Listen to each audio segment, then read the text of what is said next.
Aqui nessa imagem, vocês podem ver uma variedade grande de pessoas que nasceram com o sexo biológico feminino, né? O que isso significa? Pessoas que nasceram com mamas, com útero, com vulva, né? Com vagina, com útero, com ovários, nasceram com o aparelho biológico feminino. Isso não significa que essas pessoas elas se identificam como mulher, né? Porque a gente sabe que existe uma diferença entre a biologia e o gênero. E a gente vai falar um pouquinho disso também, tá? Então, quando a gente pensa na área de saúde da mulher, o que acontece? A gente vai olhar para as particularidades da biologia feminina, porque a medicina e todo o cuidado em saúde é uma ciência binária. O que isso significa? Significa que a medicina e o cuidado em saúde, ele divide o ser humano em dois. Ele diz que existe o homem e diz que existe a mulher. E isso eu estou falando uma visão biológica, né? Macho e fêmea. Então, quando a gente vai estudar os corpos, a gente estuda com essa separação. Inclusive, a gente nem leva tanto em consideração todas as biologias que estão entre a feminina e a masculina. Tá? E é algo que existe e que a gente precisa olhar. Não vou me aprofundar muito nisso, mas para vocês entenderem a delicadeza desse tema que a gente está trabalhando hoje, tá bom? Beleza, então a gente precisa de uma área da saúde da mulher, porque existem coisas específicas que vão acontecer na mama, no útero, na vagina, na vulva, nos ovários, então a gente separa para poder ser didático, beleza? E quando a gente pensa em gênero feminino, o que significa o gênero feminino?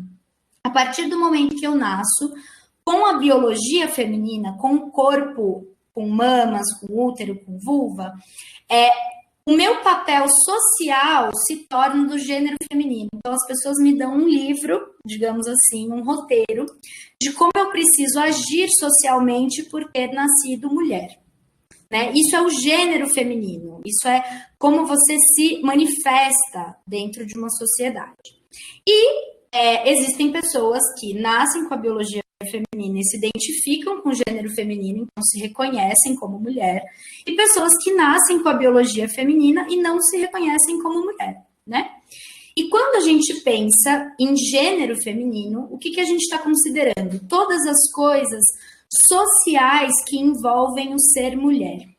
Então, quando a gente pensa que a gente está atuando na área de saúde da mulher, o que a gente sabe? Que a gente está olhando para as questões da biologia feminina e a gente está olhando para as questões sociais do ser mulher. Então, a gente vai considerar que essa pessoa, por ter nascido com o sexo biológico feminino, ela provavelmente vai ter uma maior vulnerabilidade à violência, por uma questão social, tá? Ela provavelmente vai ter questões de repressão em relação à sexualidade, porque ela nasceu com a biologia feminina. Então, eu não estou falando isso para dizer que eu sei como vai ser a experiência dessa mulher, mas quando a gente pensa em estudos da sociologia, a gente sabe que quando você nasce mulher, existem questões sociais que vão vir junto com a sua experiência de vida. Inevitavelmente, mesmo que você nasce numa família muito desconstruída e muito cabeça aberta, inevitavelmente, quando você está vivendo, você vai atravessar determinadas questões que estão relacionadas com o gênero feminino. Então, a gente precisa considerar tudo isso. E pensando tanto na parte biológica como na parte social, o que a gente precisa considerar? Que existem desequilíbrios e disfunções que são específicas do sexo feminino, tá? Então, quando eu vou pensar, por exemplo, numa incontinência urinária, eu preciso saber se essa pessoa é do sexo feminino ou masculino, porque eu vou tratar ela de uma forma diferente, né? Quando eu vou fazer um tratamento hormonal, por exemplo, eu preciso saber se essa biologia é feminina ou masculina, né? Quando eu vou passar um exercício para uma mulher, para uma pessoa, para uma mulher, no caso, eu vou perguntar para ela como é que é o dia a dia dela. Provavelmente, se ela for uma mulher de classe baixa, ela vai ter toda aquela estrutura familiar em que ela cuida dos filhos. Então, a gente precisa considerar todas essas questões e por isso foi criada a área de saúde da mulher, porque era necessário a gente separar todas essas questões que envolvem o ser mulher, para que a gente pudesse ter um olhar mais cuidadoso para todas essas questões. Tudo bem? Vamos lá. Então, minha gente, quando a gente pensa nas áreas da Fisio em saúde da mulher,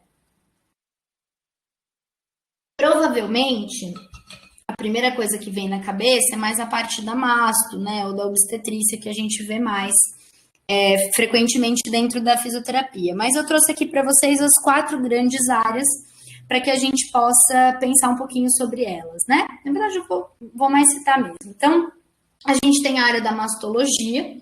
Então, dentro da área da mastologia, a gente vai fazer o quê? A gente vai acompanhar o pré, o intra, o pós-operatório das cirurgias de câncer de mama, né? Então, isso é uma área que a fisioterapia atua fortemente, é bem interessante e tem um dos objetivos é recuperar a função do corpo dessa mulher no pós-operatório e principalmente prevenir que ela tenha disfunções no pós-operatório. Então, a fisioterapia atua bastante nessa área, né? Uma segunda área que também agora está, né, agora que está começando a ganhar mais visibilidade, junto com os movimentos das doulas, das enfermeiras obstetras, é a área da obstetrícia. Então, a fisioterapia, ela atua na área de obstetrícia, também no preparo pré-parto, né? Então, no preparo dessa mulher para o trabalho de parto. A fisioterapia atua intraparto, então existe o ensino dessa atuação fisioterapêutica intraparto, durante o trabalho de parto, e a recuperação desse corpo no puerpério, né? No pós-parto, a recuperação dessa função. Além disso, tem a área da urogineco, né, da uroginecologia, que não é só da saúde da mulher, ela também vem com a saúde do homem, mas aqui a gente vai estar focando na área da saúde da mulher. Então, quando a gente pensa na área de uroginecologia, o que a gente vai tratar? Além da parte de incontinência urinária, que é algo que a gente traz com bastante frequência, a gente vai tratar os prolapsos, né, que é a descida dos órgãos pélvicos pelo canal vaginal, então é algo que é super importante de ser trabalhado. E a fisioterapia entra como uma terapêutica muito importante, porque ela muitas vezes evita que essa pessoa passe por um procedimento cirúrgico, tá? Nessa parte de urogineco, quem tiver a oportunidade de fazer uma residência hospitalar ou de estar mais perto do contexto hospitalar, vocês vão ver que a gente também atua em pré e pós-operatório de cirurgias de vagina mesmo, de canal vaginal, de vulva. Então, toda essa parte de urogineco, de vulva, útero, ovários, né? Pré e pós-operatório de cirurgias de útero, de retirada de útero, por exemplo, de retirada de ovário, a gente também atua na prevenção dessas disfunções, na promoção da saúde dessa mulher e na reabilitação pós-operatória, tá? E na área da sexualidade, que como a Isabel falou, com certeza é a minha paixão, é a área que eu me encontrei e que eu gosto muito, é a atuação na sexualidade feminina. E aí eu já vou trazer desde já uma questão para a gente olhar juntos, que é o seguinte: quando vocês pesquisam a atuação da fisioterapia na sexualidade, vocês vão ver que a maior parte do que vocês encontram de informação é a atuação da fisioterapia na disfunção sexual feminina, né? Então, só vou começar falando isso, daqui a pouco a gente fala um pouquinho mais sobre esse foco, né, da fisioterapia nas disfunções sexuais. Então, vamos lá. Por que a sexualidade precisa da atenção dos profissionais de saúde? Em 2002, finalmente, a Organização Mundial de Saúde ela declarou a sexualidade como parte da qualidade de vida de um indivíduo, né? Então, a saúde sexual, em 2002, ela foi declarada como um direito humano básico, fundamental para o nosso bem-estar e para a nossa qualidade de vida. Então, existe um paradoxo muito grande que é, a gente não tem ainda tantas discussões sobre a sexualidade em diversas áreas da saúde, e a gente já tem isso como um pilar super importante da qualidade de vida do ser humano, da integridade do indivíduo, né? Então, eles colocaram a sexualidade como algo tão importante quanto família, tão importante quanto o trabalho e tão importante quanto o lazer na manutenção e na melhora da qualidade de vida desse indivíduo, tá? E a gente vai entender um pouquinho o porquê disso. Então, quando a gente pensa em saúde sexual, vocês avisam se eu estiver indo muito rápido, ok? Quando a gente pensa em saúde sexual, a gente está falando da integração dos elementos somáticos, emocionais, intelectuais e sociais do ser sexual, por meios que sejam positivamente enriquecedores e que potencialize a personalidade, a comunicação e o amor. E aí você fala, né? O que esse pessoal quis dizer com essa definição? Quando a gente vai destrinchar um pouquinho essa definição, o que a gente entende? O que são os elementos somáticos da saúde sexual, né? Soma, a palavra soma significa corpo. Então, elementos somáticos da saúde sexual significa que para eu ter uma sexualidade, como que eu posso dizer, satisfatória, para eu viver a minha sexualidade de forma satisfatória, eu preciso que o meu corpo esteja bem. Então, quando eu estou falando de elemento somático, eu estou falando de corpo. Eu estou falando da resposta sexual do meu corpo. Eu estou falando de como o meu corpo responde a essa sexualidade. E junto a isso, eu estou falando sobre conhecer o meu corpo, né? Porque se eu não conheço o meu corpo, eu não tenho nem como saber se ele está funcionando legal ou não. Eu não tenho um parâmetro, né, para saber se esse corpo está funcionando de uma forma satisfatória ou se existe algo que precisa ser olhado, que precisa ser cuidado nesse corpo, tá? Então, os elementos somáticos seria a parte física mesmo. Quando eu estou falando dos elementos emocionais, eu estou falando da liberdade para se expressar afetivamente a partir das próprias escolhas. Eu estou falando de aceitação de si e estou falando de aceitação do próprio corpo. Então, olha como a coisa começa a ficar complexa aí, né? Então, quando a gente está falando de elemento emocional, o que eu estou querendo dizer? Que para eu poder viver a minha sexualidade de uma forma plena, de uma forma satisfatória, eu preciso sentir que eu posso, no ambiente onde eu estou, na sociedade onde eu estou, expressar as minhas emoções. E nisso inclui falar sobre pessoas que eu tenho afeto. Isso significa falar e viver a minha orientação sexual. Tudo bem? Então, eu estou falando dos elementos emocionais que envolvem a sexualidade, tá? Eu também estou falando da aceitação de mim mesma e do meu próprio corpo. Então, para que eu possa viver a minha sexualidade de forma plena, a minha parte emocional em relação à minha sexualidade precisa estar ok. Então, aí para vocês começarem a tecer o que é a complexidade da sexualidade, né? Os elementos intelectuais, então, o que são esses elementos intelectuais? Realmente a compreensão, a gente tem informação para compreender aquilo que eu sinto, aquilo que eu vivo e o que acontece no meu meio, né? Então, dando um exemplo prático, quando eu falo sobre sexualidade na universidade, por exemplo, se eu estou fazendo um curso de saúde e eu tenho uma aula sobre sexualidade e gênero, eu tenho muito mais ferramenta para me compreender e para compreender o mundo do que se eu não tenho acesso a esse tipo de informação. Né? Então, quando a gente fala de elemento intelectual, a gente está falando de ter ferramentas, de ter oportunidade, e daí quando a gente fala de oportunidade, a gente com certeza está falando também de classe social, tá? Então, oportunidade de ter contato com esses saberes para eu poder ter uma maior compreensão de mim mesmo e do mundo. Tudo bem?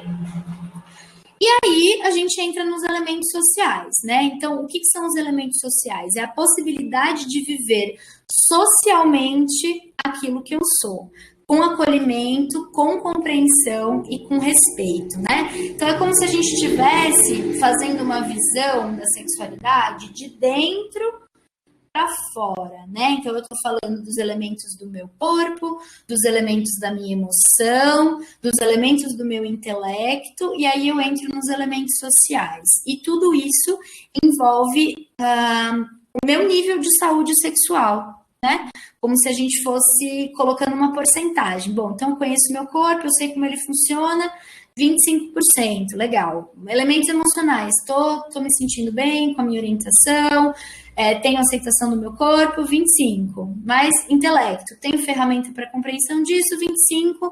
Consigo viver isso na sociedade que eu vivo, 100%, maravilha, saúde sexual tá plena, ótimo. Então, quando vocês dão uma olhada em todas essas questões, é que a gente começa a refletir como que tá essa saúde sexual, né? Como que a gente está exercendo de fato essa saúde? Como que está a saúde sexual dos indivíduos que você conhece, por exemplo, né? Ou a sua mesmo. Então, quando a gente pensa sobre saúde sexual, é que a gente vai se questionar.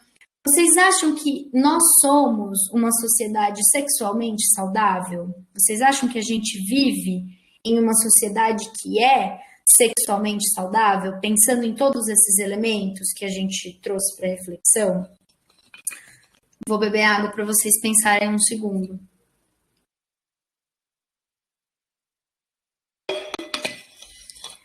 Então, pois é. Então vamos refletir sobre isso. Então, primeiro a gente tem esse questionamento, né? Então, nessa aula a gente vai pensar um pouco se o ambiente que a gente vive, se aquilo que a gente vive é algo saudável para a nossa sexualidade e o que a gente pode fazer em relação a isso enquanto indivíduo, enquanto profissional de saúde, tá? Então, vamos lá. Quando a gente pensa na saúde sexual da nossa sociedade, a gente precisa trazer quais são os desafios que a gente tem enfrentado nos tempos atuais. Então, quais são os nossos desafios como indivíduo e como profissional para poder viver uma sexualidade de forma plena, para poder ter uma saúde sexual boa, para que eu possa ter qualidade de vida. Como a gente viu, a sexualidade ela é muito importante para a nossa qualidade de vida, certo? Então, uma das coisas que entra nos nossos desafios dos tempos atuais é a visão binária e as imposições comportamentais de gênero.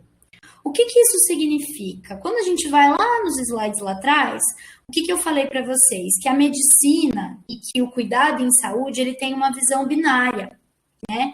Então, a gente foca bastante no corpo biológico masculino, no corpo biológico feminino, e a gente não leva tanto em consideração, e aí eu estou falando em termos de pesquisa, em termos de cuidado em saúde, todos os outros as outras organizações biológicas que existem entre um corpo totalmente biologia feminina e um corpo de total biologia masculina, tudo bem?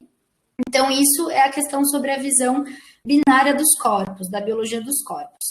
E essas imposições comportamentais de gênero. Então, quando a gente nasce, como eu falei para vocês lá atrás, a gente recebe essa cartilha invisível de como a gente deve se comportar socialmente por ter nascido com esse corpo, mesmo que a gente não se identifique com ele, né? Então, eu trouxe aqui 2 parágrafos para vocês, só terem uma noção de algo que nem precisa de muito exemplo para a gente compreender que existe, né? Então, uma citação sobre os homens. Os homens não choram, não brincam de boneca, não são vaidosos e, claro, estão sempre sexualmente prontos para o coito. Então, ainda existe essa ideia de que o corpo biológico masculino, ele não pode demonstrar emoção, né? Ele não pode brincar com coisas de menina, aquela coisa, né? De rosa de menina, azul é de menino. Então, isso ainda existe de uma maneira muito forte na nossa sociedade, né? Essa questão dos papéis de cada gênero. E quando a gente pensa na mulher, de que a mulher é dócil, de que ela é emotiva, e de que ela tem que estar sempre preocupada com a beleza e em agradar os outros para garantir um parceiro, né? Então, a gente sabe que, por mais que exista já um grande movimento feminista, um movimento LGBTQI+, para que a gente tenha maior visibilidade dessas questões de gênero, ainda existe uma grande gama de comportamento e de saberes e cultural mesmo, que é pautada nessa visão binária e nessas imposições comportamentais e de gênero. Tudo bem? E aí, uma manchete do UOL para a gente poder compreender que realmente o negócio é sério e que ainda existe, né? Então, uma fala aí da Patrícia Bravanel, que acho que deve fazer pouco menos de um ano, esposas devem transar para não serem traídas. Então, quando a gente tem uma fala dessa em rede pública, né? E muitas pessoas concordando com esse posicionamento dessa figura pública, a gente entende que a gente ainda tem bastante trabalho para fazer em relação rumo a uma sexualidade saudável e a dissolução ou a maior compreensão desses papéis de gênero, ok? Beleza. Ainda em relação aos desafios da sexualidade nos tempos atuais, vale a gente falar um pouquinho sobre. Aí aqui eu coloquei esse quadrinho para vocês verem, né? O casal Instagrammer aí dos influencers das redes sociais. Então, esse excesso de mídia, né? Então, esse excesso de mídia ele alimenta um padrão de corpo, né? Um padrão de magreza, um padrão de beleza, e isso influencia bastante também no exercício da nossa sexualidade. Isso influencia bastante na nossa aceitação de si, na nossa percepção sobre si mesmo. Então, isso tem uma grande influência na nossa saúde sexual como um todo, tá? O excesso de mídia, além dele trazer essa questão do padrão estético, ele fomenta uma falta de comunicação dentro das relações. Então, por mais que a tecnologia ela ajude que a gente tenha muito contato com muitas coisas, e agora, nesses tempos de pandemia, a gente está agradecendo, né, que existe a tecnologia para que a gente possa continuar exercendo as nossas tarefas, existe um viés do uso exacerbado da tecnologia, que é a falta de comunicação verbal entre as pessoas e dentro dos relacionamentos, né? Então, a falta de comunicação dentro dos relacionamentos por conta do uso das mídias sociais já é uma verdade, tá? E também é visto como um desafio para a sexualidade saudável nos tempos atuais, ok? Aí a gente tem também a influência da pornografia na performance sexual. Então, essa geração nasceu, por exemplo, dos anos 90 para cá, então que a gente teve contato com a internet desde o começo da internet, e muito da nossa sexualidade foi influenciada pela pornografia, porque a pornografia é algo que é de um acesso muito fácil, ela também influencia muito no exercício da sexualidade e na saúde sexual do indivíduo por criar um padrão performático, né? Então, a pornografia ela traz uma ideia de que o homem precisa agir de determinada maneira, ou precisa manter uma ereção por determinado tempo, ou precisa conseguir ter um número infinito de relações sexuais, ainda mantendo a ereção, né?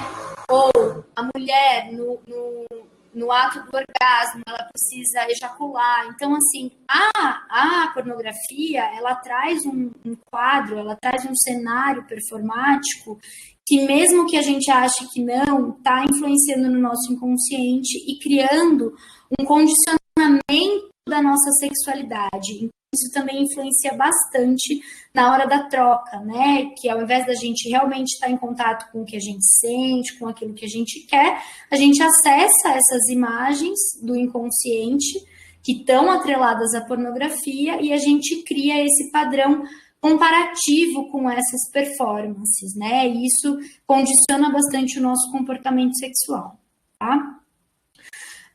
Aí a gente vai falar um pouco sobre violência e intolerância sexual. Então, o que a gente sabe hoje? Que o Brasil, por exemplo, é o país que mais mata a população LGBTQI+ no mundo. Então, a gente tem um índice de violência muito alto contra a população LGBTQI+, a gente tem um índice de violência contra a mulher altíssimo, né? Então, não é muito raro que você conheça uma mulher que nunca tenha vivenciado uma situação de abuso ou uma situação de assédio.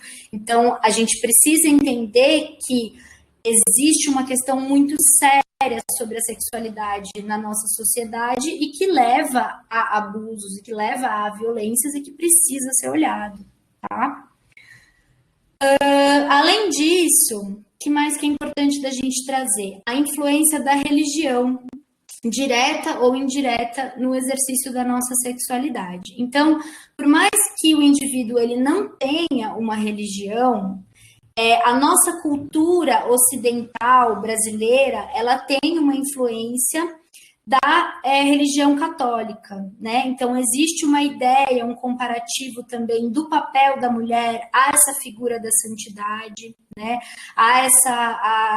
Também tem essa ideia da virgindade, né? Ainda existe essa ideia de vangloriar essa virgindade. Então, assim, é claro que a religião ela tem todos os seus pontos positivos em relação à fé, em relação à motivação humana, mas ela também traz alguns elementos de imposições em relação à sexualidade que muitas vezes não são coerentes com aquilo que a pessoa realmente gostaria de viver. Né? Então, a gente entende que, mesmo que a pessoa não tenha uma religião, que essa cultura, que a nossa cultura ela foi influenciada, ela tem um viés religioso. Então, ainda existem essas limitações, né, que uma visão religiosa muitas vezes pode trazer, se a gente não olhar isso com carinho, se aquilo não for realmente o que a pessoa acredita e o que a pessoa gostaria de viver, tá? E aí, essa questão que eu já trouxe para vocês, que é a visão heteronormativa da ciência. Eu falei que eu já trouxe, mas isso eu não falei ainda não. O que é a visão heteronormativa da ciência?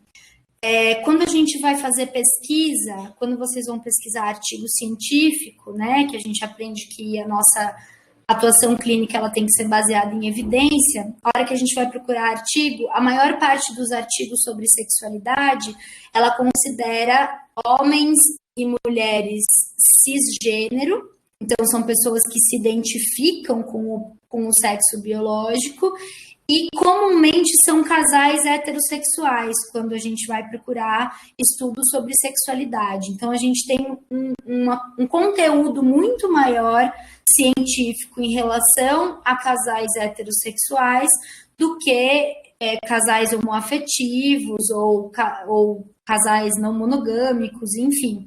Então, existe ainda uma padronização, assim, uma preferência, digamos, da ciência em relação a esse tipo de organização afetiva.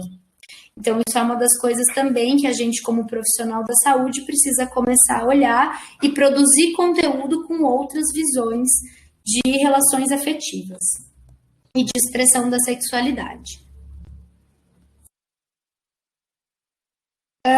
Então, respondendo, né, agora que a gente teve um pouquinho mais de material para refletir, a gente se pergunta: nós somos uma sociedade sexualmente saudável? E a conclusão que eu tiro nesse momento, e que, né, as conclusões elas nunca duram muito porque a gente está sempre aprendendo mais, transformando, mas nesse momento eu sinto que a gente tem muito trabalho a fazer, né? Então, acho que a gente já evoluiu bastante, se a gente for pensar nos nossos avós, bisavós, no quanto eles podiam falar ou viver a sexualidade, né? Mas a gente tem muita coisa pela frente, tá? E aí é importante a gente pensar que você pode ser a primeira pessoa da sua família a ter oportunidade de questionar isso, de vivenciar e de cuidar da sua própria sexualidade e da sexualidade do outro, se você decidir ser um profissional da saúde dessa área, de uma forma consciente, tá? E aí aqui também vale falar uma questão que é, não só se você escolher ser um profissional da área da sexualidade, mas você como profissional da saúde já tem a responsabilidade de olhar para a sexualidade do indivíduo como parte dele, né? Porque é uma coisa que as pessoas realmente não olham assim. E foi uma das minhas inquietações ao escolher a área da sexualidade. Então, dando um exemplo muito rápido para vocês, quando eu trabalhava dentro do hospital, mesmo a gente estando dentro do departamento da ginecologia, a sexualidade da paciente, da cliente, ela não era algo que era tão discutido, a gente não tinha uma conversa interdisciplinar para falar como que ia ser o exercício da sexualidade dessa mulher, né? Então, era sempre uma visão biológica do corpo, da cicatriz. Então, são coisas que a gente precisa começar a trazer para discussão, independente se você vai para a área da saúde da mulher ou da área da sexualidade, tá bom? Então, seguindo, pensando ainda em saúde sexual, o que a gente consegue perceber, né? Que a nossa sociedade, ela tem muitas disfunções sexuais, né? Então, uma sociedade sexualmente disfuncional, com todas essas questões que a gente trouxe, ela origina pessoas com disfunções sexuais, né? Então, se eu tenho uma sociedade violenta, eu não ofereço o respeito e o acolhimento que uma pessoa precisa para viver com liberdade a sua orientação sexual, por exemplo, né? Ou se eu sou uma sociedade que eu não fomento a educação sexual nas escolas e eu sei que a educação sexual do indivíduo vai ser através da pornografia, eu também estou alimentando que essa pessoa tenha uma disfunção, por exemplo, de orgasmo, porque quando ela está tendo a relação sexual, ela fica conectada com a pornografia, ela não conecta com o próprio corpo e ela não consegue atingir o orgasmo. Então, essas disfunções sociais, elas vão refletir diretamente nas disfunções sexuais do indivíduo, né? Do funcionamento desse corpo, dessa mente individual. Então, quando a gente pensa em função sexual, do que a gente está falando? A gente está falando da ocorrência normal do ciclo de resposta sexual e de todos os elementos envolvidos. Então, uma função sexual satisfatória, a gente está falando um pouco sobre o físico, o psicológico, o biológico, todas essas questões que a gente trouxe. Então, a função sexual saudável é eu conseguir expressar, eu conseguir viver essa sexualidade de uma forma satisfatória, tá? E quando a gente fala de disfunções sexuais, a gente está falando de desordens psicossomáticas, né? Então, a palavra psicossomático, psico da mente e somático do corpo, que tornam impossível para o indivíduo ter o coito ou gozar de prazer durante o mesmo. Então, essa é uma definição bem antiga, de 1977, tá? A gente ainda tem algumas outras definições, mas eu achei importante trazer isso para vocês, para a gente refletir como, em 1977, a definição ela era muito pautada em ter o coito, né, em ter a relação sexual e gozar. E hoje a gente entende essa saúde sexual e essa função sexual como uma coisa muito mais ampla. Tudo bem? E aí a gente vai falar um pouquinho sobre o ciclo de resposta sexual do corpo. A gente vai entrar um pouquinho nessa parte da fisiologia e da psicologia, né, da psique do indivíduo e do corpo, como que funciona nessa resposta sexual, quando a gente está falando de fato de troca sexual com outro indivíduo, tudo bem? Bel, me manda um ok aí, só para eu saber se tá tudo certo. Boa, vamos lá. Então agora a gente vai falar um pouquinho sobre a função sexual, né? Sobre o ciclo de resposta sexual do nosso corpo. Então, o que acontece o que acontece no nosso corpo quando a gente, de fato, vai ter uma resposta da sexualidade, vai ter um contato com alguma pessoa. Então, a gente falou que a sexualidade ela é uma coisa muito mais ampla do que o ato sexual, mas agora a gente vai falar sobre o ato sexual em si, tá? Sobre a troca com outro indivíduo ou o exercício da sexualidade com você mesmo. Tudo bem? Então, em primeiro lugar, é legal a gente pensar que, assim, em 1970, vocês devem estar olhando ali a data dessa referência, né? 1970, teve esse casal, Master and Johnson, vocês vão ver que tem bastante referência com o nome deles, que eles chamaram 15 mil casais para ter relações sexuais dentro do laboratório deles, para eles poderem entender como é que funcionava. Então, vocês imaginam o quão revolucionários esse casal foi, né? Em 1970, fazendo esse tipo de pesquisa, incríveis. E aí eles conseguiram perceber que o corpo, ele respondia em três fases, em primeiro lugar. Então, eles percebiam que o corpo ficava excitado, depois o corpo tinha o orgasmo e depois chegava na resolução. Em 1977, uma outra sexóloga chegou e falou assim: olha, não dá para a gente ficar excitado do nada. Primeiro tem uma fase de desejo. Então, ela colocou que existe uma fase em que você sente desejo por alguém, por alguma pessoa ou por alguma situação. Esse desejo, essa percepção daquilo que é desejável, faz com que o meu corpo responda com excitação, que seria a lubrificação vaginal, que seria a ereção do pênis. Na troca, eu tenho um orgasmo e depois do orgasmo eu tenho a fase da resolução, que seria esse relaxamento pós-orgasmo. Daí, o que aconteceu? Em 2002, a Rosemary Basson, que é uma professora de sexologia incrível do Canadá, olhou e falou assim: gente, vocês estão querendo simplificar um negócio que não é tão simples assim. Nenhum ser humano é linear desse jeito. Então, ela criou esse modelo, esse ciclo de resposta sexual, que ele é circular. Tá? A gente não vai se aprofundar nisso hoje, tá bom? A gente não tem tempo para falar de muitas coisas muito legais sobre esses assuntos todos, mas eu deixo aí a sementinha para quem gostar do assunto poder pesquisar sobre esse ciclo de resposta sexual circular, que basicamente, o que ele diz? Que a gente não é linear. Então, que você pode, por exemplo, ter um processo de excitação sem ter a fase do desejo, que você pode ter uma fase do desejo e depois não ter a excitação, que você pode ir da excitação para o orgasmo e não chegar na resolução direta, você pode ter outros orgasmos. Então, a Rosemary falou, olha, isso não é linear, isso é circular e ele não tem uma via só. Né? Então, ela considerou que esse processo ele não era linear e ela também considerou os tipos de relacionamento. Então, ela contribuiu bastante para o estudo da sexualidade nesse sentido. Tudo bem? Eu vou sair correndo desse slide, porque senão eu fico nele muito tempo. Então, quando a gente vai falar sobre disfunção sexual, o que a gente está falando? A gente está falando sobre questões, sobre quadros clínicos que impedem que a pessoa viva algum desses momentos do ciclo de resposta sexual, tá?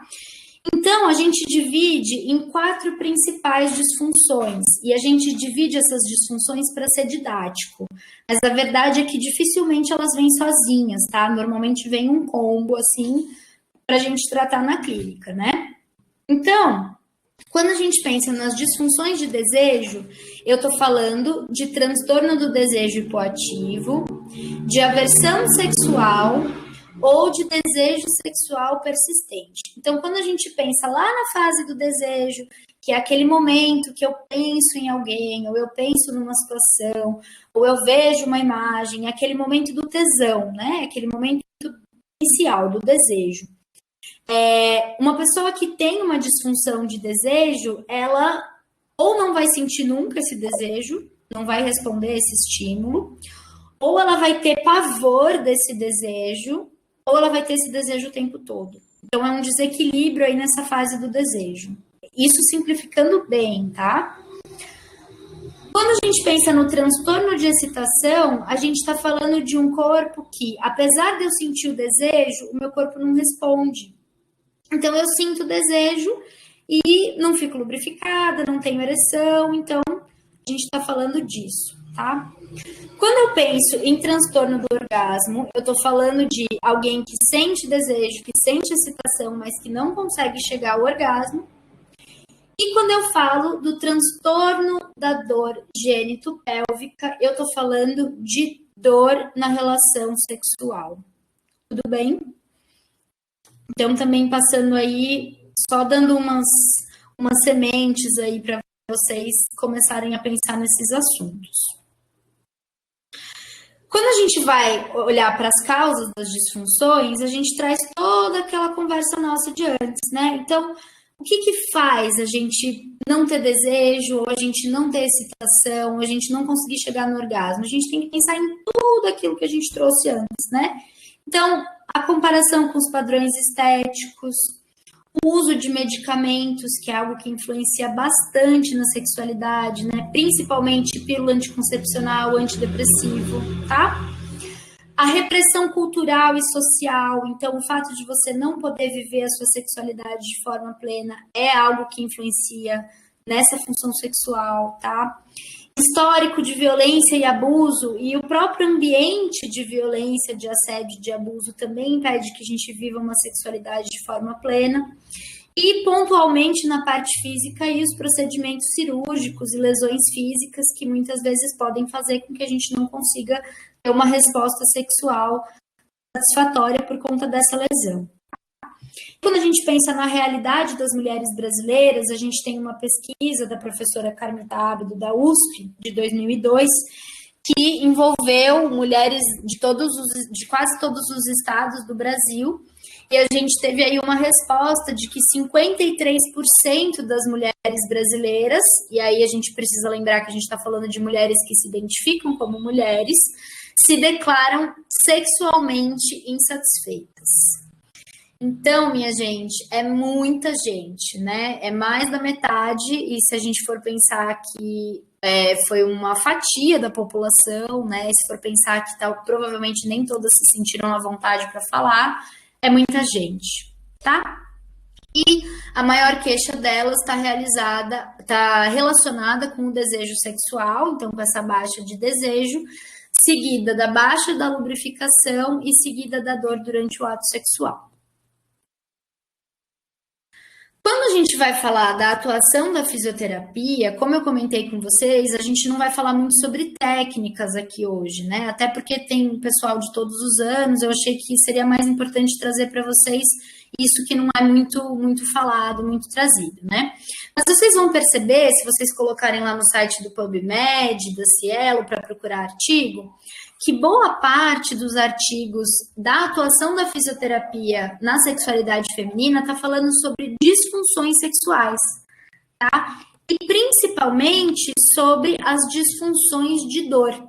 Então, o que mais se fala e aonde mais se atua na fisioterapia hoje são nas disfunções de dor na relação sexual, que são o vaginismo e a dispareunia.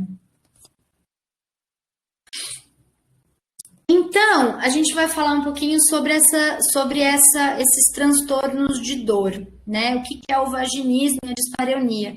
Eu não sei se vocês têm essa prática no estágio, né? Depois, na parte das perguntas, eu gostaria de ouvir um pouquinho de vocês, o que vocês têm de prática nessa área, né? Mas pensando no vaginismo, porque o que a gente separa, né, no vaginismo e na dispareunia? O vaginismo, ele é a impossibilidade de vivenciar a penetração vaginal, seja por dedo, seja pelo pênis, seja por objeto, por conta de uma contração involuntária da musculatura do assoalho pélvico. Então, o que acontece?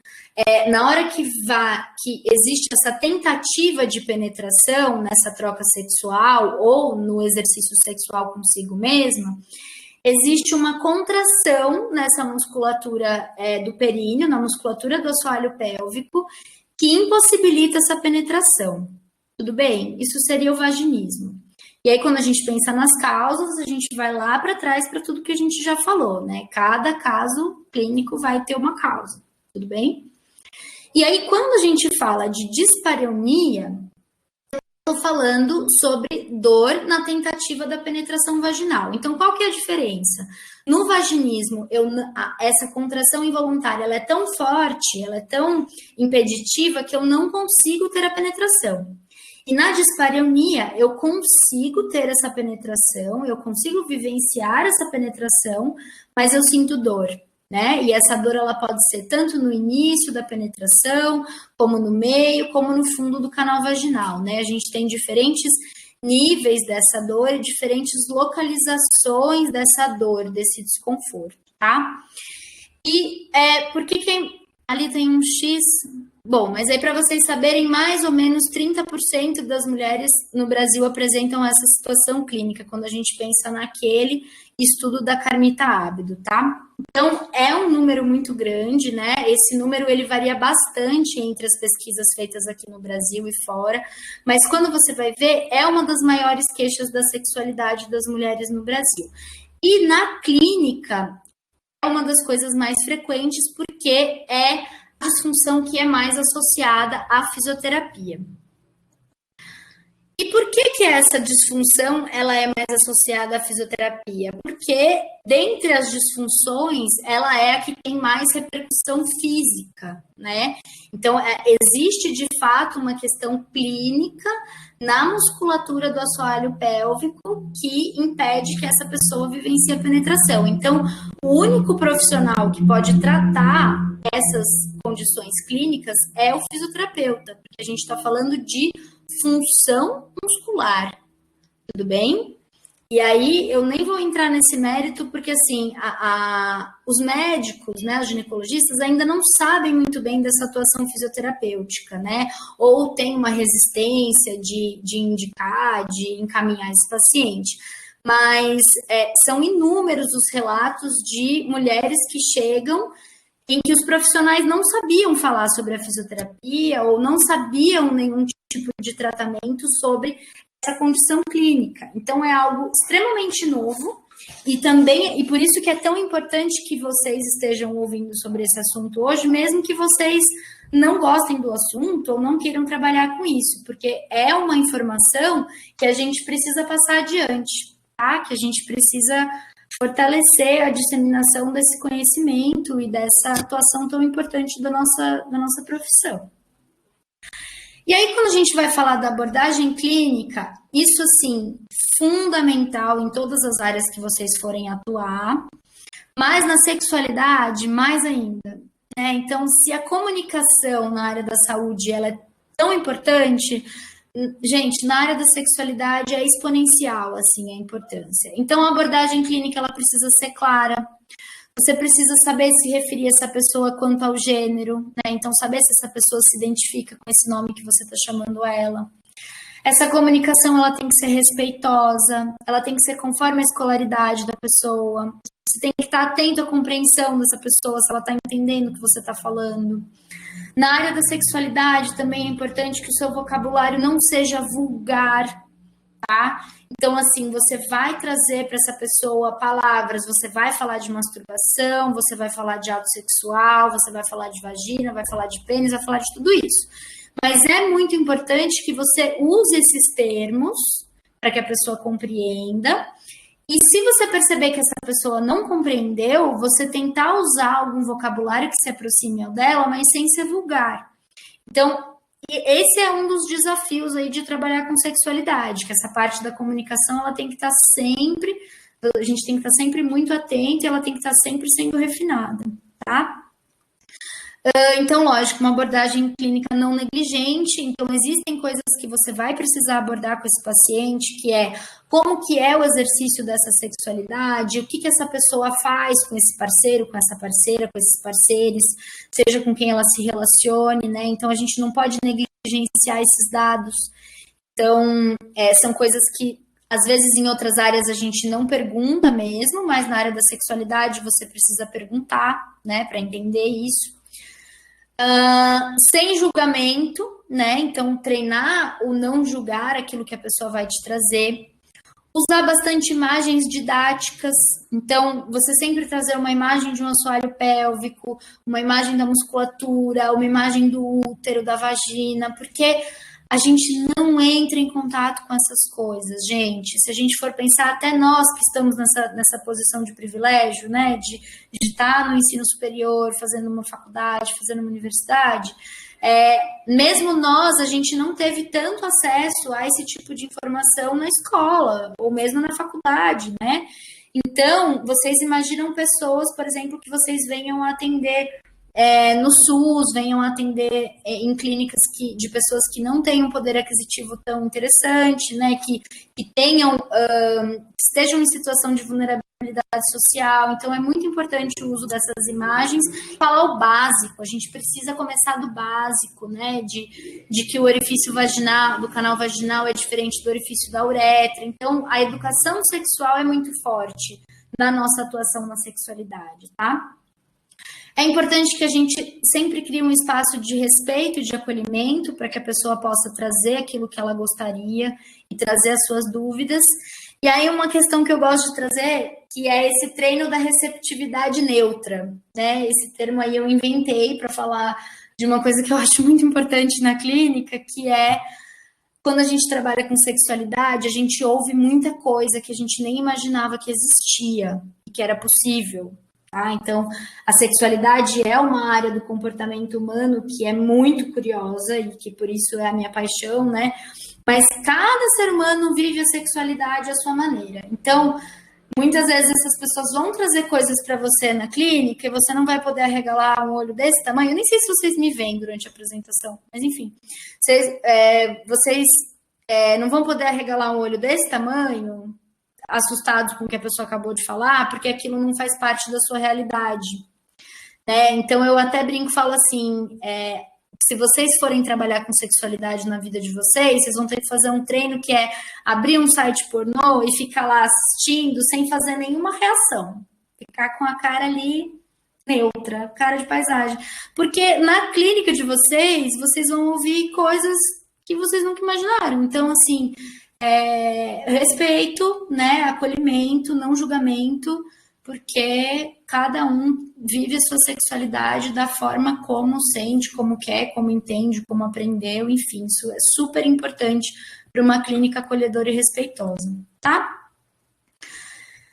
E aí, quando a gente fala de tratamento fisioterapêutico, eu deixei aqui um slide para vocês, para quem gostar dessa área também, ter aí ferramentas e já ter um norte para pesquisa, né? Então, quando a gente pensa no tratamento da dor na relação sexual, quais são os passos aí para a gente poder ter uma abordagem legal, uma abordagem completa, né? Então, pensando, por exemplo, num caso de vaginismo, é muito importante que a gente identifique a presença de outras disfunções, né? Então, essa pessoa está dizendo que ela não consegue ter a penetração, mas ela tem orgasmo com outras formas de contato, com outras formas de troca sexual, ela tem lubrificação vaginal, como que tá o exercício dessa sexualidade sem a penetração, né?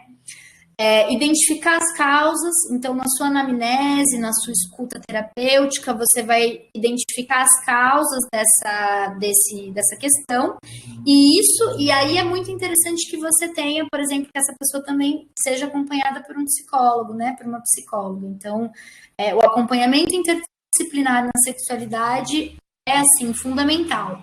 Não estou dizendo que a gente não pode atuar sozinhas, tá? Como fisioterapeutas na sexualidade.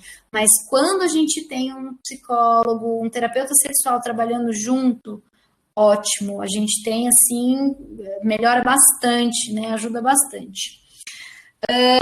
A educação em saúde, então, como eu trouxe para vocês, a nossa sexualidade, ela tem uma defasagem na área de educação em saúde, então a gente tem a responsabilidade de fazer esse papel, tá? De trazer tudo aquilo que você aprendeu na biologia, na fisiologia, lá, você vai simplificar para uma forma de falar que essa pessoa compreenda, e você vai trazer para ela essas informações.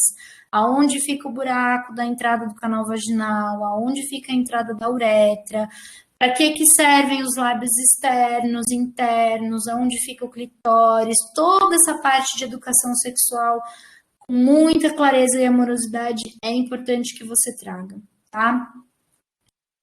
Consciência corporal e autonomia, então os exercícios de propriocepção que a gente aprende na cinésio, enfim, vão ser muito importantes também para a percepção dessa pelve, né, para que a pessoa consiga integrar essa pelve como uma parte do corpo dela, para que ela possa fazer exercício sozinha também, tá?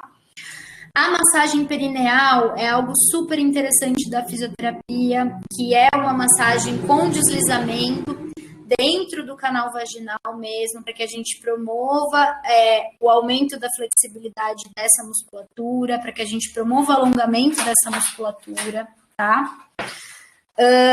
A liberação miofacial, então, como a gente também aprende na musculoesquelética, não sei muito bem qual é o nome da disciplina para vocês, mas a gente aprende essas liberações da terapia manual, e essas liberações, elas também existem para o assoalho pélvico, para a região dentro do canal vaginal. Então, essas liberações, elas também vão poder ser feitas a partir de uma avaliação dessa musculatura, tá? Então, como eu falei para vocês, Isso é uma aula mais geral, então a gente não vai se aprofundar nisso, mas existe uma avaliação fisioterapêutica específica desse assoalho pélvico para que a gente encontre esses pontos de tensão, encontre essas disfunções, né, esses pontos gatilho, para que a gente possa liberar e recuperar a função dessa musculatura.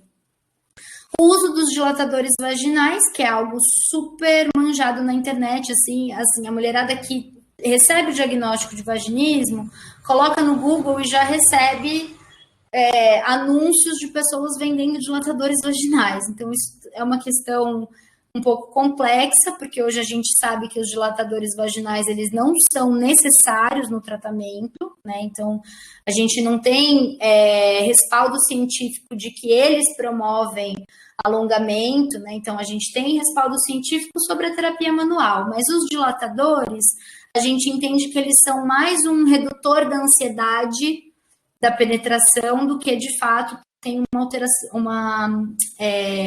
uma repercussão na musculatura, tá? E o treinamento da musculatura do assoalho pélvico, que vai auxiliar que essa mulher saiba contrair, relaxar essa musculatura, para que ela entenda que ela tem controle sobre essa musculatura. Então, o tratamento fisioterapêutico nessas disfunções de dor, ele é bastante completo, né? Ou pelo menos a gente espera que seja, a gente trabalha para que seja, né?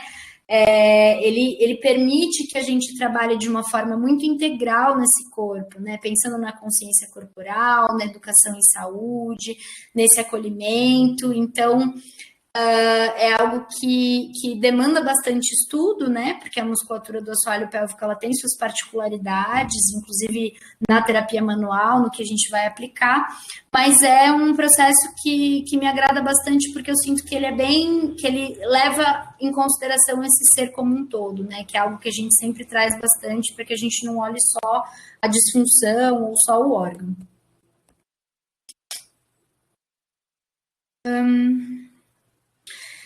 E aí, uma última reflexão para a gente poder fechar essa nossa aula aqui, para a gente poder abrir para as perguntas, né?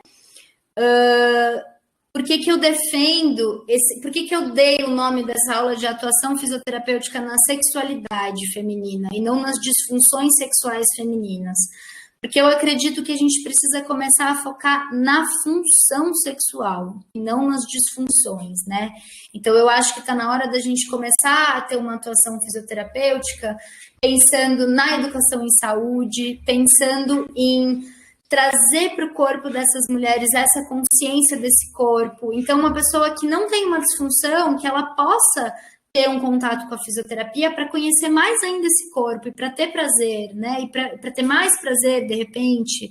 Então, assim, existe uma potência muito grande da atuação da fisioterapia na sexualidade, não necessariamente na disfunção. Então, na prevenção das disfunções e na promoção dessa saúde sexual, e precisa ser falado, tá?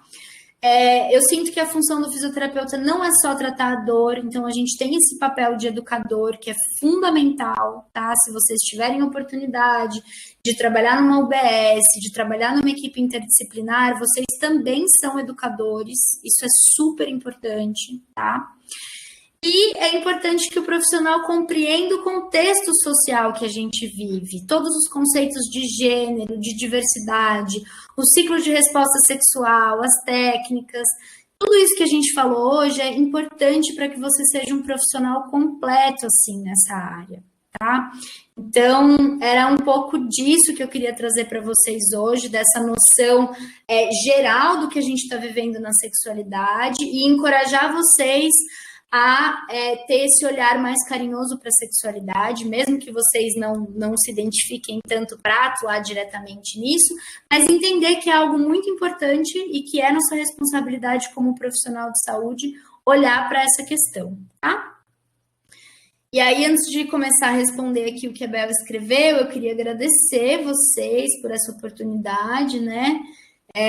Eu desejo profundamente assim que a atuação fisioterapêutica ela fortaleça esse nosso caminho de autoconhecimento, de dissolução de tabus, de reflexão dos papéis de gênero e de cultivo do amor e do prazer, que são as forças que levam a gente adiante nessa vida e na nossa profissão e como ser humano, tá?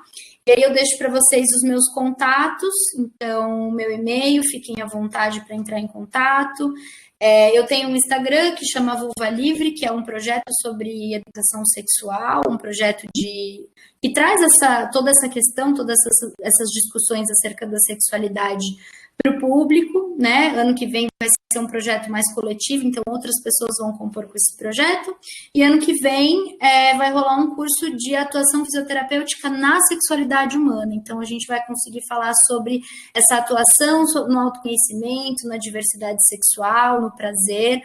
A gente vai falar das disfunções, vai se aprofundar nos tratamentos das disfunções, mas também vai falar bastante dessa questão de gênero, de técnicas corporais para além da fisioterapia. E aí, quem estiver interessado pode me mandar um e-mail, tendo no assunto título curso 2021. Tudo bem? É isso. Muito grata pela oportunidade. E, Bel, você não quer aparecer a câmera aqui junto para fazer as perguntas?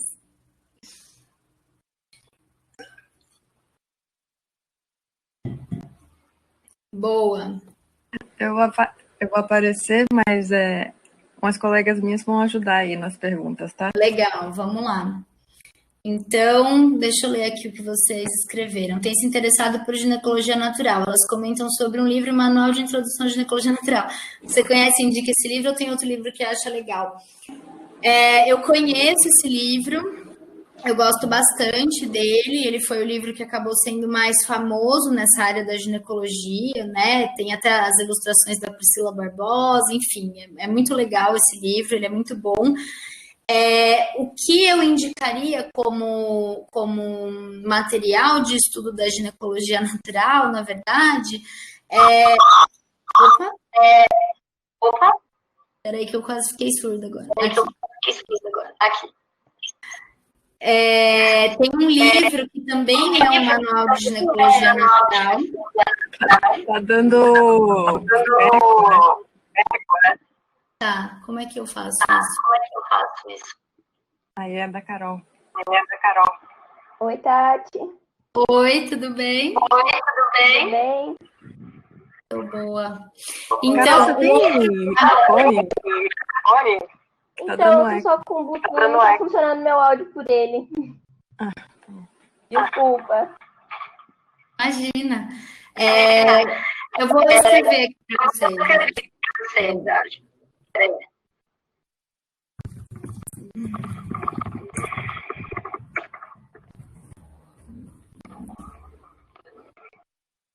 Tô pegando aqui o nome certinho.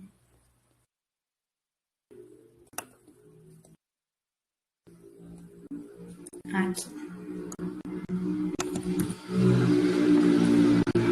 Esse aqui é um outro livro que eu gosto bastante, só que ele é em espanhol, tá?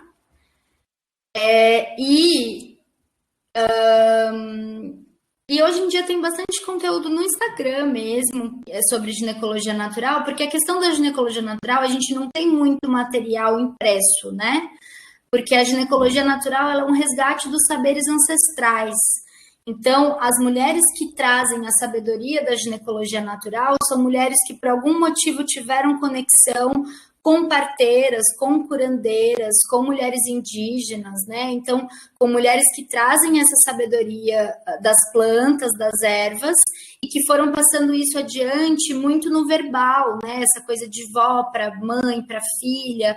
Então, o estudo da ginecologia natural, hoje em dia a gente tem esses 2 livros, a gente tem alguns Instagrams de algumas mulheres que trabalham com esse resgate desses saberes, mas o estudo da ginecologia ele também está muito voltado com a prática, né? Com você entrar em contato com essas medicinas, entrar em contato com essas plantas, fazer essas experimentações no seu autocuidado a partir dessas informações e ir construindo esses saberes, né? E resgatando esses saberes, assim. Eu sempre falo, quem está querendo estudar ginecologia natural, conversa um pouco com a sua avó. Isso também é bom, porque aquelas coisas que a gente não ouvia, né, de não colocar o pé no chão gelado quando está menstruada, muita coisa que as nossas ancestrais mesmo trazem, elas são verdadeiras e hoje em dia elas estão ganhando respaldo científico. Então, eu acho que eu Eu diria isso, assim, para quem está interessada na área da ginecologia natural, tá? Legal, obrigada. Deixa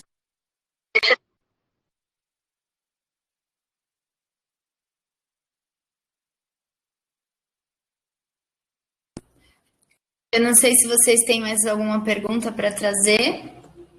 Só um comentário que eu achei legal, que no começo da palestra você fala, né, da importância da sexualidade na qualidade de vida. E qualidade de vida é uma coisa que a gente discute muito, né, fala-se muito, né, na fisioterapia, assim, né, tanto na funcionalidade do indivíduo, na função, mas na qualidade, isso está associado também à qualidade de vida. E assim, é uma coisa que eu nunca tinha refletido muito sobre, né, a sexualidade e a qualidade de vida, e eu achei só interessante, achei interessante, assim, que você trouxe isso, essa relação, sabe? Não, com certeza. E é um alívio que a gente tenha um respaldo escrito sobre isso, né? Então a gente fala assim, ok, a Organização Mundial de Saúde falou disso só em 2012, mas isso é muito importante, porque se a Organização Mundial de Saúde falou, isso significa que mais pessoas vão olhar para essa questão, né? Então a gente está muito preocupado em pensar em lazer, em família, quando a gente vai pensar na reinserção de um paciente no contexto dele, por exemplo, um paciente que fez uma cirurgia cardíaca, um paciente que colocou uma prótese de joelho, um paciente, enfim, independente da área que você for escolher, é fundamental que você pense na sexualidade dessa pessoa, como é a atividade sexual dessa pessoa. Por quê? Porque é uma coisa que essa pessoa, provavelmente, ela não vai ter coragem de perguntar para você. Né? Como que... Eu acabei de colocar uma prótese de joelho, como que eu vou continuar tendo relação sexual? E aí, dificilmente você tem um profissional de saúde que vai chegar para essa pessoa e vai falar sobre isso com ela. Ou, eu acabei de fazer uma cirurgia cardíaca, ou eu acabei de tirar um útero, né? Ou, sei lá, eu tenho... Não sei, enfim, artrite, artrose. Como é que é o exercício da sexualidade dessa pessoa, né? E isso está diretamente relacionado com a qualidade de vida dela. Então, realmente é algo assim urgente para a gente olhar, né? É algo bem importante.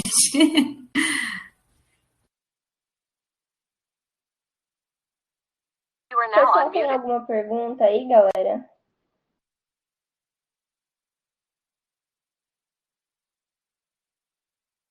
Só outro comentário, então. A Adriele fez uma pergunta aqui. Pronto. Essa pergunta é polêmica, Adriele, viu? Vou te contar um negócio. O que eu tenho a dizer sobre pompoarismo? Olha, vou ser muito, muito, muito honesta, né? Já que estamos entre fisioterapeutas, o que eu acho? Eu acho, a primeira coisa, eu acho interessante que o pompoarismo esteja ganhando visibilidade, tá? Por quê? Porque o pompoarismo fala sobre sexualidade, fala sobre vulva, vagina, fala sobre controle de musculatura. Legal, sabe? Provavelmente o pompoarismo consegue uma visibilidade que a gente, como fisioterapeuta, não consegue. Porque tem toda a questão do marketing do pompoarismo, né? Tem toda essa questão do glamour, da sexualidade, que quando você fala fisioterapia uroginecológica não é tão legal quanto você falar pompoarismo. Tudo bem? Existem coisas do pompoarismo que são muito semelhantes à fisioterapia, né? Que são os treinos de musculatura. Então, as técnicas do pompoarismo, elas são semelhantes às técnicas fisioterapêuticas, eu arrisco dizer, porque estudei pompoarismo para poder te falar isso, tá? Qual que é a minha questão com o pompoarismo? Eu não acho que ele é indicado para todo mundo. Não é que eu não acho, ele não é indicado para todo mundo. Então, assim, você fazer um curso online de pompoarismo, você vender um curso online de pompoarismo, chega a ser perigoso. Porque uma mulher, por exemplo, que tem vaginismo, ela já tem uma tensão de assoalho pélvico e ela vai fazer um curso de pompoarismo em que ela vai aprender a contrair mais ainda essa musculatura. Então, todo o trabalho que eu for fazer de assoalho pélvico, o que seria importante? Que eu fizesse uma avaliação fisioterapêutica. Eu entender qual é o meu ponto zero. Então, o pompoarismo, para mim, é muito semelhante ao crossfit, por exemplo. CrossFit é algo legal, é algo positivo, é algo interessante, só que você precisa antes entender qual que é a condição inicial do seu corpo para poder fazer essa prática. Você precisa se preparar, você precisa entender se aquilo é indicado para você. É a mesma questão do pompoarismo, assim. Então, eu acho incrível o pompoarismo, ele é uma filosofia oriental interessantíssima, que tem uma história interessantíssima, né? Enfim, não vou nem abrir essa caixa aqui, que é outra caixa. Mas, na parte prática, ela tem essa limitação de ser colocada como algo que é para todo mundo e, na verdade, não é. Essa é a minha opinião. Muito grata pela pergunta. Fico feliz de poder falar isso.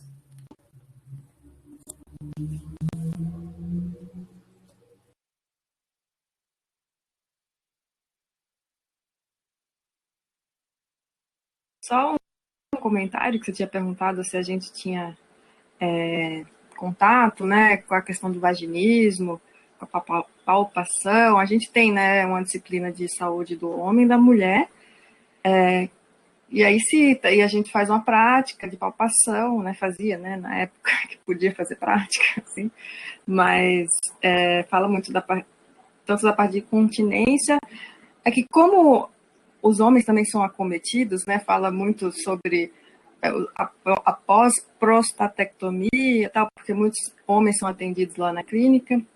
Então, se discutiu muito na disciplina justamente isso, a questão da incontinência. Mas também é citado, vaginismo e tal. Enfim, acho que a Larissa fez um comentário, não tenho dúvidas, ficou bem esclarecido, e o assunto é extraordinário. Fico muito feliz de ter essa abordagem.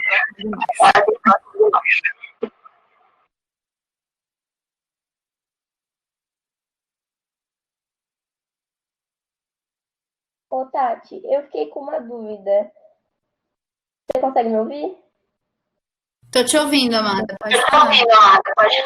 Na hora que você estava falando sobre a terapia manual no vaginismo, eu fiquei aqui pensando, mas assim, dependendo do grau, né, a pessoa pode não deixar a introdução do dedo para a terapia. Tem alguma solução para ir aumentando diminuindo, na verdade, essas contrações?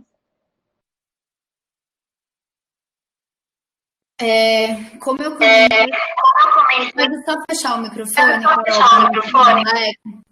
gratidão. Como eu comentei, Carol, eu não tenho como me aprofundar nesse tema com vocês hoje, né? Seria até leviano da minha parte eu começar a falar sobre isso, porque é um assunto delicado, né? Mas sim, existem técnicas para a gente começar esse relaxamento, né? E uma delas é a dessensibilização. Então, ao invés de você já começar com o toque, que nunca é o indicado, mesmo que essa pessoa não tenha vaginismo, você começa com o toque em outras partes do corpo, né? Então, eu sempre indico assim, que na terapêutica você sempre comece tocando, por exemplo, a barriga, o ventre ou o braço dessa pessoa, você trabalhar essa respiração junto com essa pessoa, para você ir criando esse ambiente de confiança. Depois que você já tem um relaxamento dessa paciente, eu trabalho bastante com essa questão da respiração, das visualizações para esse relaxamento, porque normalmente são pacientes com um grau de tensão bem importante, né? E a dessensibilização, que é uma das coisas que você vai encontrar em artigos, se você for dar uma olhada, é essa questão de você começar o toque, por exemplo, em outras partes do corpo, depois você vir para a região dos joelhos, a parte interna das coxas, a colocação da mão na parte de fora da vulva, enquanto você respira junto com essa paciente.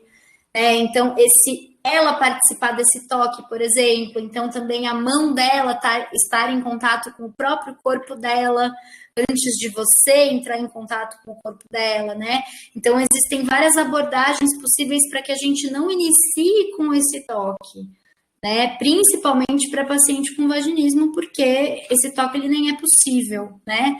Então, acho que comecei a responder a sua pergunta, te dei aí um norte. Muito, obrigada.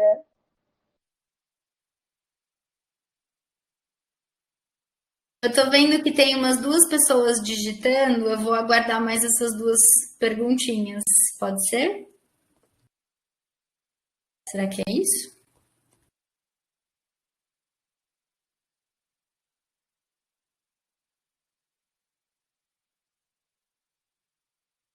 Enquanto eles não postam aí, eu vou fazer vou colocar mais uma coisa.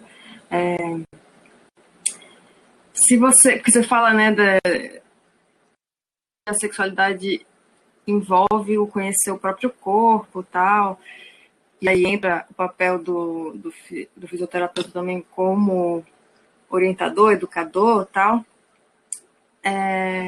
Mas o que eu queria saber é se você percebe se existe uma procura maior por esse conhecimento, né? De você conhecer, de você ter esse contato maior com o próprio corpo dentro dessa área, né, da sexualidade humana como um todo, ou sexualidade feminina. Olha, Bel, essa pergunta ela é bem interessante, assim, eu só posso te trazer a minha experiência, né? Eu não sei, assim, no geral, como que anda essa procura. O que eu posso te dizer, que é até curioso, nesse tempo de pandemia, eu, por exemplo, só estou atendendo online, né? E a gente não sabia muito bem como que ia ser essa abordagem online, né? Porque eu não tenho a terapia manual, enfim. E aí acabou que toda essa abordagem ela tem sido pautada na educação sexual e os resultados estão sendo incríveis, assim. Então, a pandemia fez com que mais pessoas viessem buscar esse autoconhecimento sobre os próprios corpos. Não sei se porque as pessoas estão ficando mais tempo sozinhas, não sei se porque com todas essas coisas que a gente está vivendo, as coisas que estão mal resolvidas em nós estão pulando para fora e daí a gente tem que começar a olhar para elas. Mas o que eu posso te dizer é que eu sinto um crescimento nessa procura do autoconhecimento, que as pessoas normalmente vão para outros tipos de terapia, né? Elas vão para um tantra, para uma terapia holística, enfim. E quando a gente começa a falar que a fisioterapia também trabalha com isso, aí eu dou oportunidade para que essa pessoa também procure o meu trabalho, né? Então eu sinto que falta um pouco a nossa voz nesse lugar de falar: somos educadores, trabalhamos com educação sexual, trabalhamos com conhecimento do corpo, então porque as pessoas ainda relacionam muito a fisioterapia com ortopedia, por exemplo, né? Com você quebrar alguma coisa e você ir para um fisioterapeuta. Então, eu sinto que existe um pouco essa área que a gente precisa trabalhar, de divulgação da potência desse trabalho. Mas eu sinto que existe um aumento na procura. Eu vou responder essa pergunta do Jonathan, e aí, se alguém tiver mais alguma coisinha, eu já gostaria que a gente fosse, por gentileza, fechando, tudo bem? Eu fico super à disposição via e-mails e outras coisas para responder se vier alguma coisa depois para vocês em relação a tudo isso, tá bom? Então vamos lá. Em uma paciente com incontinência urinária neurogênica, com a sua experiência, qual seria a abordagem fundamental para esse quadro, que seria primordial para a evolução do mesmo? Incontinência urinária, uma bexiga neurogênica. Olha, Jonathan, sinceramente, eu tratei pouquíssimos casos de bexiga neurogênica, né? Lá no Unifesp, quando eu fiz a residência interdisciplinar, a bexiga neurogênica, ela estava sendo tratada com um dispositivo, assim, os casos que eu tive contato foi num ambulatório de uro da Unifesp, né? E aí a gente estava com uma linha de pesquisa lá de um aparelho que estava sendo colocado em conexão com a coluna lombar desses pacientes para poder modular essa raiz nervosa, né? Então, assim, a única experiência clínica que eu tive com esse tipo de caso foi dentro dessa linha de pesquisa. Então, eu acho que eu não sou a pessoa mais indicada para te dar uma orientação sobre esse caso. Tudo bem? Eu sinto muito, mas o que eu tive de exatamente posição tetrapolar, colocação de eletrodos, posição tetrapolar.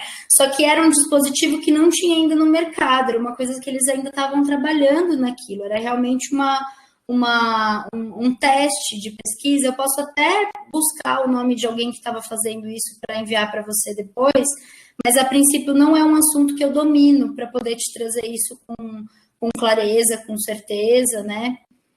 Sinto muito. Acho que é isso. You are now unmuted. Tati, eu recebi uma pergunta por áudio no WhatsApp, por isso que eu tava com o celular no ouvido agora.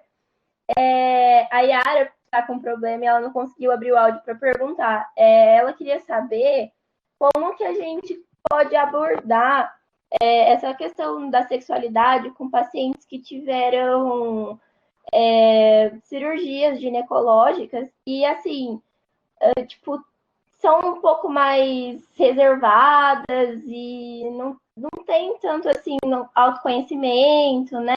E tudo mais. Ela queria saber como que a gente podia abordar esses pacientes.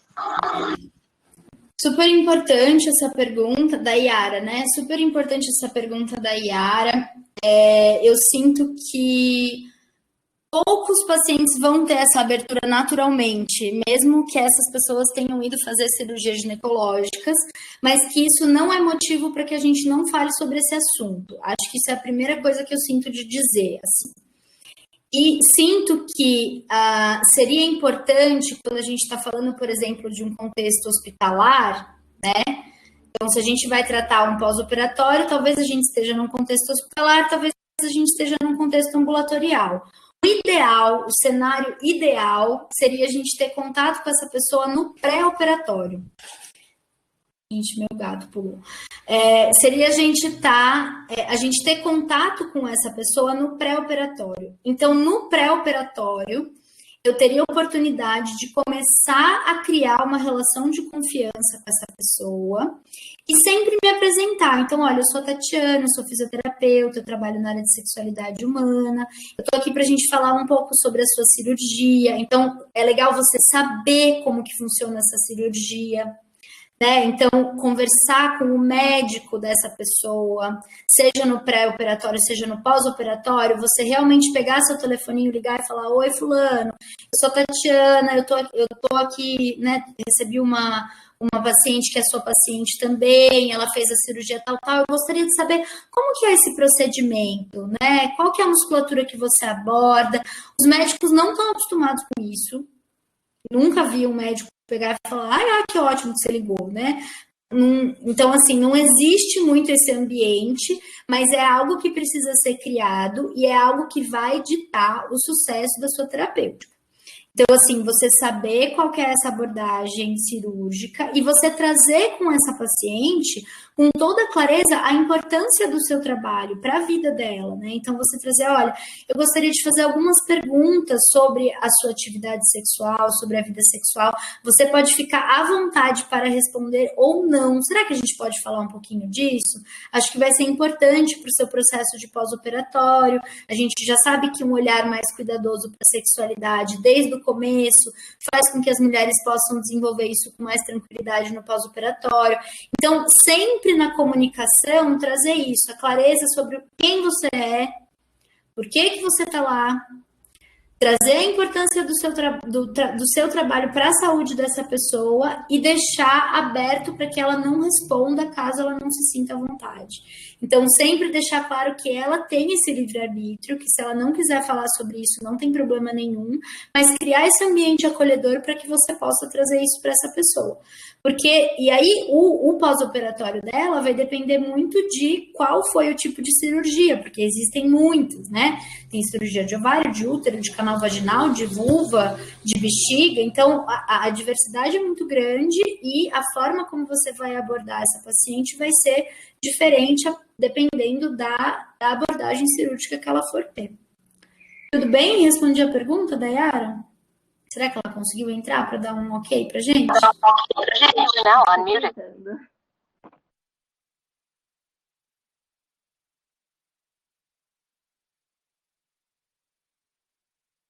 Mais alguém? Alguma pergunta, galera?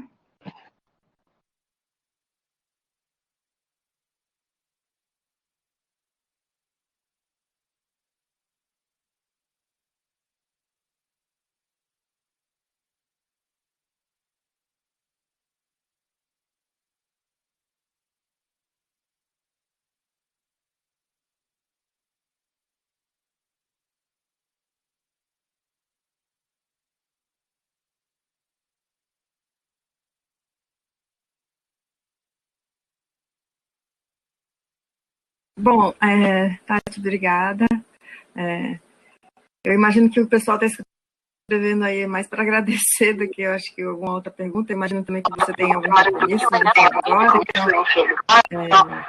Então, eu fico meio doida com esses ecos. O pessoal começa a agradecer mesmo, né? Então é isso, galera. Esse foi nosso simpósio desse ano, né? Nas limitações, né?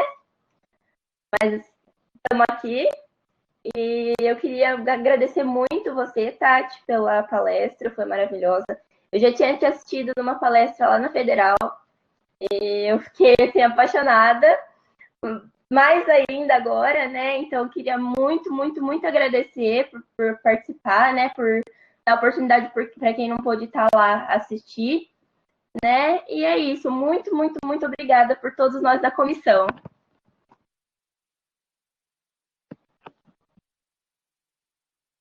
Queria muito agradecer vocês, a oportunidade, Luciene, a oportunidade, Bel, Carol, de estar aqui com vocês. Parabéns pelo evento.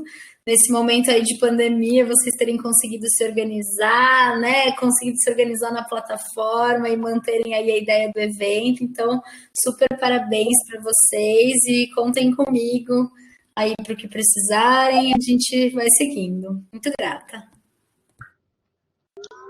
Gratidão, doutora Tatiana. Espero um dia poder conhecê-la pessoalmente. Você tem contato aqui na UFSCar, então pertinho, né? As duas faculdades são na pista, é só seguir mais um pouquinho e estar lá na nossa faculdade. E se Deus quiser, em breve, né, a gente vai poder retornar a ver, né? A nos vermos pessoalmente.